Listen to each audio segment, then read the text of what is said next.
The unexpected threat. The silence of the quantum research facility deep beneath the Andes Mountains was shattered by a series of urgent beeps. Dr. Elena Rodriguez's fingers flew across holographic displays, her olive skin reflecting the soft blue light of the screens. Something was different. Something was coming. For years, Project Horizon had operated in absolute secrecy, a global collaboration of the brightest minds from every continent. What began as a theoretical defense initiative had transformed into humanity's most closely guarded secret, a technological marvel that could change the course of human history. In the control room, a diverse team of scientists and military strategists watched as anomalous readings began to cascade across the monitoring systems. Dr. Kenji Nakamura, the project's lead systems engineer, leaned forward, his eyes narrowing. "Elena, we've got multiple quantum signature distortions in the upper atmospheric layers." Elena nodded, her mind already racing through potential scenarios. The global network of hidden quantum sensors, a technology so advanced it existed partially outside conventional physics, had been their insurance policy. No one was supposed to know they existed. No one could detect them. Thousands of miles away, in the Xylarian Imperial flagship, Eternal Dominion, Admiral Zarek studied the blue-green planet with a mixture of contempt and calculation. Humanity was nothing more than another resource-rich world waiting to be claimed by the vast Xylarian Empire. "Preliminary scans complete," reported Navigator Krell, his crystalline exoskeleton shifting with each movement. "Defensive capabilities minimal. Technological development primitive. Recommendation: immediate resource extraction and population subjugation." Admiral Zarek's multiple eyes blinked in sequence, a gesture of dismissive amusement. "Prepare invasion protocols. Standard planetary submission procedure." Back in the Horizon facility, Elena's team worked with a precision born of decades of preparation. They weren't just scientists or soldiers, they were humanity's last line of defense. "Quantum mesh is stabilizing," Kenji reported. "Nanite deployment systems are online and undetectable." Colonel Marcus Reyes, the military liaison, stood near the main display. His weathered face betrayed no emotion, but his eyes burned with an intensity that spoke of years of secret planning. "They have no idea what's coming," he muttered. The first Xylarian ships began to materialize in Earth's orbit, massive obsidian vessels that seemed to absorb light itself. Their arrival would have typically triggered global panic.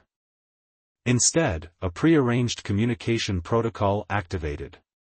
In United Nations headquarters, in military command centers across the globe, in hidden facilities on every continent, the same message began to play.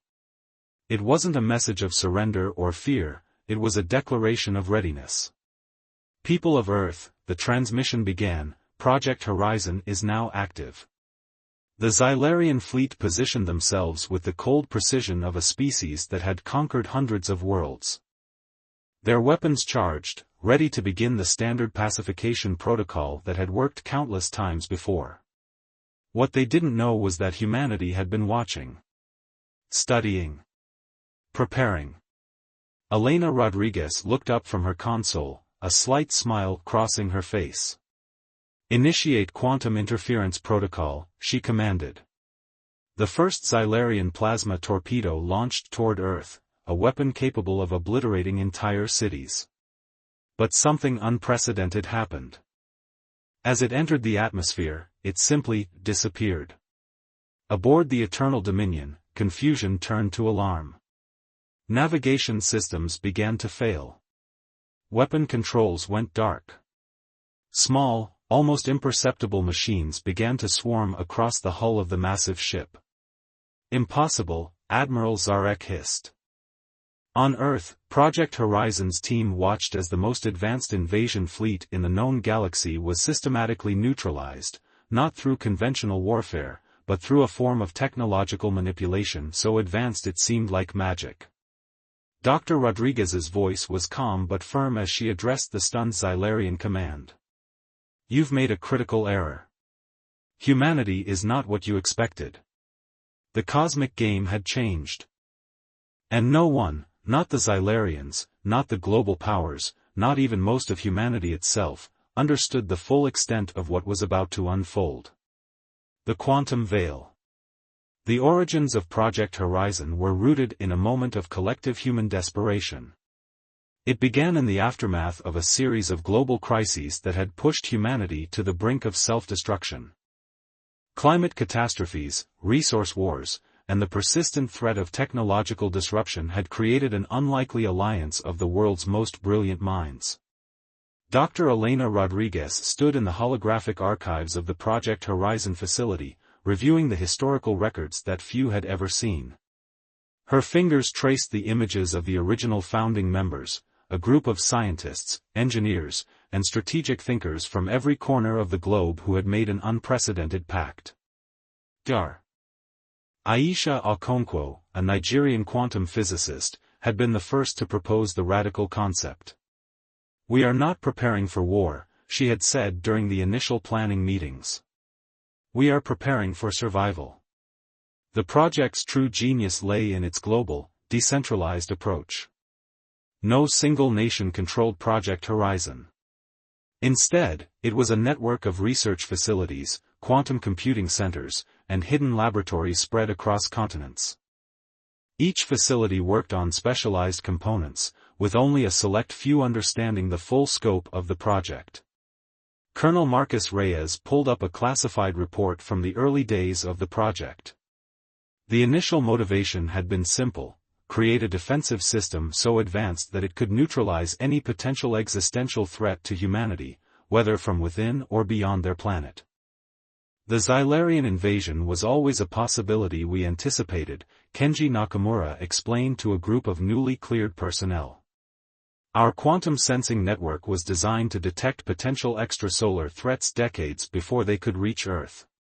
In the monitoring room, a holographic display showed the current status of the neutralized Xylarian fleet. Thousands of nanomachines continued to swarm around the alien vessels, maintaining a state of technological paralysis that defied conventional understanding. Admiral Zarek of the Xylarian fleet was experiencing something entirely new: total technological helplessness. The communication systems of the Eternal Dominion flickered with intermittent signals, preventing any contact with the Xylarian Imperial Command. "Report," Zarek demanded of his bridge crew. Navigator Krell's crystalline form trembled slightly, a sign of extreme stress among his species. "Our primary systems are non-responsive," Krell reported. "The nanomachines appear to be using our own technological infrastructure against us. They're not just blocking our systems, they're rewriting them." The true marvel of Project Horizon was its adaptive quantum network. Unlike traditional defensive systems, these nanomachines didn't just block or destroy, they understood. They could analyze, adapt, and neutralize threats at a molecular level. Back on Earth, a secret meeting of global leaders took place in a secure facility deep beneath Geneva. Representatives from every major nation sat around a circular table, watching the live feed of the neutralized Xylarian fleet. "We've been preparing for this moment for decades," said Dr. Rodriguez, presenting the initial analysis. "The Xylarian invasion attempt is precisely what we designed Project Horizon to counter." Dr. Aisha Okonkwo, now leading the Theoretical Physics Division, explained the deeper implications. "Our quantum mesh exists partially outside conventional spacetime.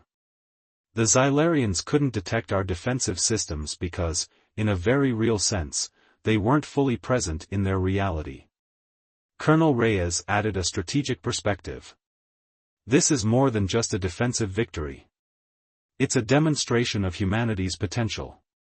We've shown that we're not just another conquest for an interstellar empire." The implications were profound. Humanity had not just defended itself, it had done so with a level of technological sophistication that completely undermined the Xylarian understanding of advanced civilizations.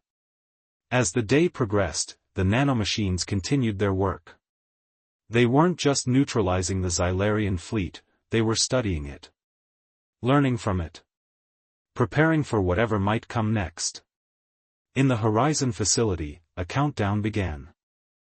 The Xylarians had been given a clear message: leave Earth's solar system, or face consequences they couldn't comprehend. 6 hours, Elena Rodriguez murmured, looking at the holographic timer.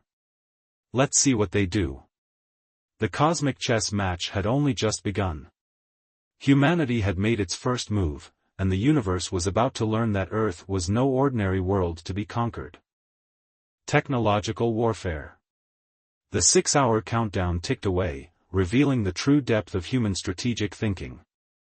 Inside the Xylarian flagship Eternal Dominion, Admiral Zarek experienced something unprecedented in his centuries of military conquest: uncertainty. Preliminary analysis complete, Navigator Krell reported, his crystalline form reflecting the dim bridge lighting. These nanomachines are unlike any technological system we've encountered. They're not just blocking our systems, they're actively rewriting our ship's core infrastructure. Zarek's multiple eyes narrowed. The Xylarian Empire had conquered hundreds of worlds, reduced entire civilizations to resource extraction colonies. Primitive species were typically neutralized within hours. This was different. Deep within the Project Horizon facility, Dr. Elena Rodriguez monitored the alien fleet's response. Beside her, Colonel Marcus Reyes studied a holographic display showing the intricate dance of nanomachines surrounding the Xylarian vessels. "They're probing," Kenji Nakamura observed, his fingers dancing across a quantum interface. "The nanites are gathering intelligence, creating a comprehensive map of Xylarian technological infrastructure." The global response was unprecedented. Nations that had historically been bitter rivals now worked in perfect synchronization. The quantum communication network, invisible to conventional detection, allowed instant collaboration between research facilities in Tokyo, Nairobi, Sao Paulo, and Moscow. Aboard the Eternal Dominion, a more alarming discovery emerged. The nanomachines weren't just neutralizing systems, they were learning. Each moment brought new insights into Xylarian technology, reverse engineering complex systems at a molecular level. Adaptive quantum encryption, DR. Aisha Okonkwo explained to the gathered international team. "Our nanites don't just block. They understand. They're essentially creating a comprehensive blueprint of Xylarian technological capabilities." The first real test came when the Xylarians attempted to launch a secondary attack wave. Small assault crafts emerged from the main fleet, their weapon systems charging with destructive potential. But something extraordinary happened. As the assault crafts powered up, their own systems began to transform. Weapon signatures shifted. Navigation protocols rewrote themselves. What was meant to be an attack became a complex diagnostic process, with the ships essentially performing a self-examination dictated by human-designed nanomachines. "They're fighting themselves," Colonel Reyes said, a hint of grim satisfaction in his voice. The psychological warfare was equally sophisticated. Project Horizon didn't just neutralize the Xylarian fleet, it demonstrated a level of technological mastery that fundamentally challenged the aliens' understanding of technological development. Admiral Zarek received a transmission. Not a threat. Not a demand. Simply a message of cold, calculated information. "Your technological infrastructure is now partially integrated with our quantum network," the message read. "You have 3 hours to initiate complete withdrawal from our solar system. Continued presence will result in progressive system integration." It was less a threat and more a clinical description of an inevitable process. Xylarian communication networks began broadcasting panicked messages back to their home systems. For the first time in their imperial history, they were experiencing total technological vulnerability. Dr. Rodriguez understood the deeper strategy. This wasn't just about defense.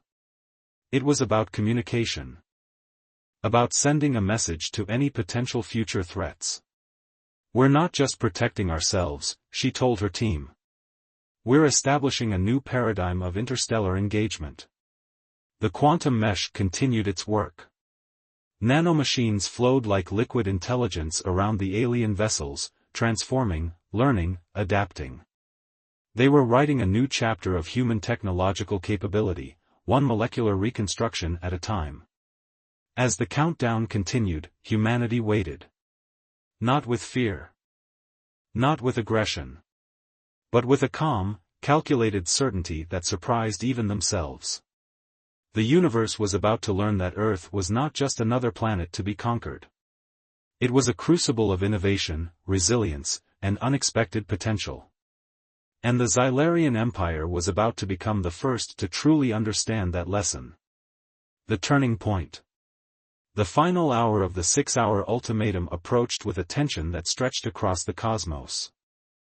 In the Xylarian Imperial Communication Center, located in the heart of their sprawling homeworld, senior strategists received fragmented reports that defied all previous understanding of technological warfare. High Counselor Vexera reviewed the incoming transmissions, her translucent exoskeleton pulsing with an unprecedented mix of confusion and growing dread. The Xylarian Empire had existed for millennia, conquering civilizations with a methodical precision that had become legendary across multiple galactic sectors. Yet here was a species, one they had categorized as primitive, completely neutralizing their most advanced battle fleet. Explain, she demanded of the senior communication analyst, a veteran of countless planetary subjugations. The analyst's response was hesitant. The human nanomachines are adapting. They're not just blocking our systems. They're integrating, learning, transforming our own technological infrastructure from within. Back on Earth, Project Horizon's deeper strategy began to reveal itself. This wasn't just about defense, it was about communication. About establishing a new paradigm of interstellar interaction. Dr. Elena Rodriguez stood before a holographic display showing the progressive integration of Xylarian technological systems. We're demonstrating that technological superiority isn't about destruction, she explained to her team. It's about understanding. Adaptation. Colonel Marcus Reyes approached, his military background warring with the revolutionary approach they were taking. We could completely disable their fleet, he suggested. Neutralize them permanently. Dr. Aisha Okonkwo interjected, her voice calm but firm. That's not the point, Marcus. We're showing them an alternative to conquest. We're demonstrating that technological advancement can be collaborative, not destructive. The quantum mesh continued its intricate work. Nanomachines flowed like intelligent liquid around the Xylarian vessels, not just blocking systems but gradually rewriting them. It was a process of technological diplomacy more sophisticated than any conventional communication. On the Eternal Dominion, Admiral Zarek experienced something entirely foreign to his species. Doubt. The Xylarian Empire had never encountered a resistance like this. Their entire civilization was built on the premise of technological superiority, of overwhelming force. We're receiving another transmission, Navigator Krell reported, his crystalline form vibrating with an emotion close to anxiety. The message was direct. Clinical. Unexpected. Your technological systems are now 73.6% integrated with our quantum network, the transmission read. Continued resistance is mathematically improbable. Withdrawal is the most logical course of action. It wasn't a threat. It was a mathematical proof. High Counselor Vexera in the Xylarian Imperial Center understood the deeper implications. This wasn't just about one planet. This was about a fundamental challenge to their entire understanding of technological engagement. They're not just defending, she murmured to her advisors. They're communicating. Demonstrating a form of technological interaction we've never seen before. The final moments of the ultimatum approached. The quantum mesh surrounding the Xylarian fleet continued its work, not destroying, but transforming. Integrating. Communicating. Dr. Rodriguez watched the holographic displays, understanding that this moment was about more than just protecting Earth. It was about establishing a new paradigm of interstellar engagement. "We're showing them," she said quietly to her team, "that there are alternatives to conquest." As the countdown reached its final minutes, the universe held its breath. The Xylarian Empire faced a choice they had never encountered in millennia of galactic expansion. Humanity waited. Not with aggression. Not with fear. But with a calm, calculated certainty that was about to change everything. Reckoning. The moment of decision arrived with a silence more profound than any battle cry.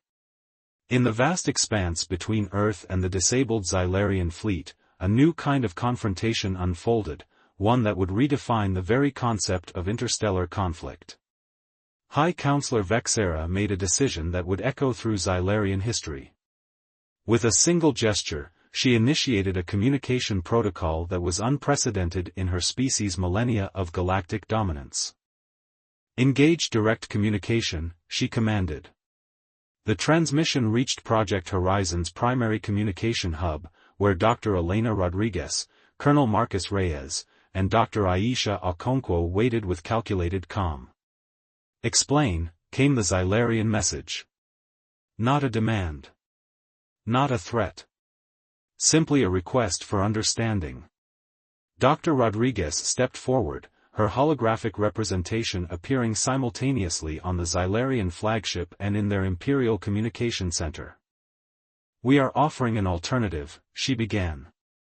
"Not submission. Not conquest. But mutual understanding." The quantum mesh that had neutralized the Xylarian fleet now served a different purpose. It became a conduit of information, a bridge between two fundamentally different civilizations. Each nanomachine acted as a translator, not just of language, but of technological and cultural concepts.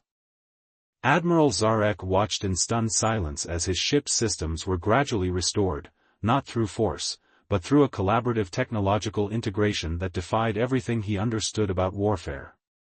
"Your empire has conquered hundreds of worlds," Dr. Okonkwo continued, her voice calm and steady. "We're demonstrating that there are more advanced forms of interaction than subjugation."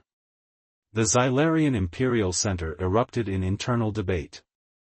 For the first time in their history, they faced a species that had not only resisted conquest but had done so through a method that was simultaneously defensive and communicative.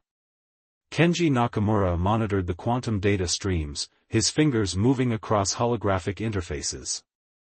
"They're processing our technological approach," he reported to the team. "Our defensive mechanism is teaching them as much as it's protecting us." Colonel Reyes, typically focused on military strategy, began to understand the deeper significance. This wasn't just about protecting Earth.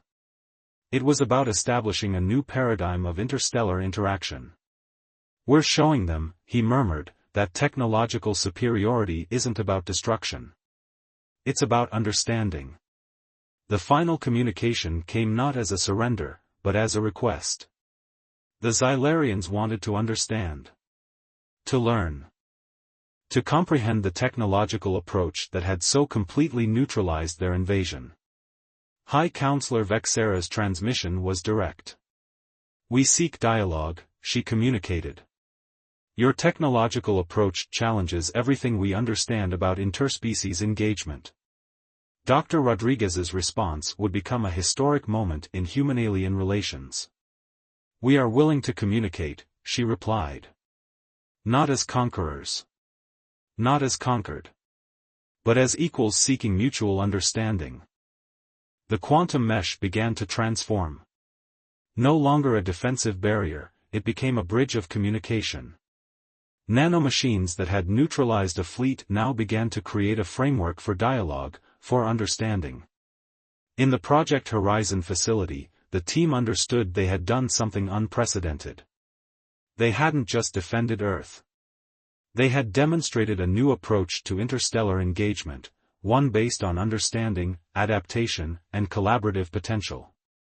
As the Xylarian fleet prepared to withdraw, something remarkable happened. Instead of retreat, they positioned themselves in a formation that suggested curiosity. Observation. A desire to learn. The universe watched. Humanity had just changed the rules of cosmic interaction. "We are not just defending," Dr. Rodriguez said to her team, her eyes reflecting the holographic displays showing the transformed Xylarian fleet. "We are communicating. We are showing that there are alternatives to conflict." The reckoning was complete. Not through destruction, but through understanding. Humanity had spoken. And the cosmos was listening.